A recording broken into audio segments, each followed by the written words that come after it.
တတမီမီတို့ငှက်လေးတွေကိုလည်းတီးကြတယ်ဟုတ်ငှက်ကလေးတွေကလေထဲမှာအလွယ်တကူပြန်တန်းနိုင်ကြတဲ့တိရစ္ဆာန်လေးတွေဖြစ်ကြတယ်နော်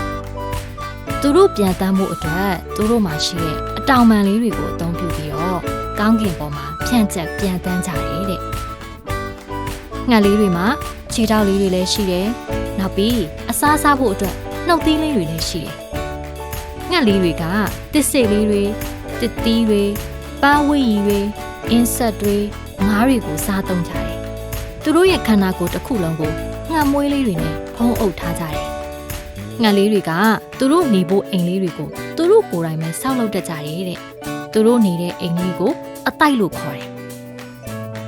ငှက်လေးတွေကအပင်လေးတွေပေါက်ဖို့မျိုးစီလေးတွေကိုတည်ဆောင်ပေးတတ်ကြလို့သူတို့ကတဘာဝတရားအတွက်အလွန်အကျိုးပြုတဲ့သတ္တဝါလေးတွေပဲဖြစ်တယ်တဲ့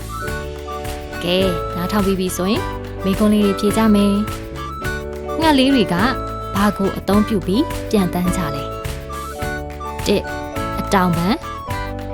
2ခြေထောက်3နှုတ်သီးအတောင်ပံဆိုရင်အဖြေလေးတွေမှန်ပါတယ်တတမီမီတို့အခုလိုမျိုးစိတ်ဝင်စားနားထောင်ပြီးလို့ကျေးဇူးများကြီးတင်နေနော်နောက်ထပ်အကောင်လေးတွေကိုထပ်ပြီးနားထောင်ကြမယ်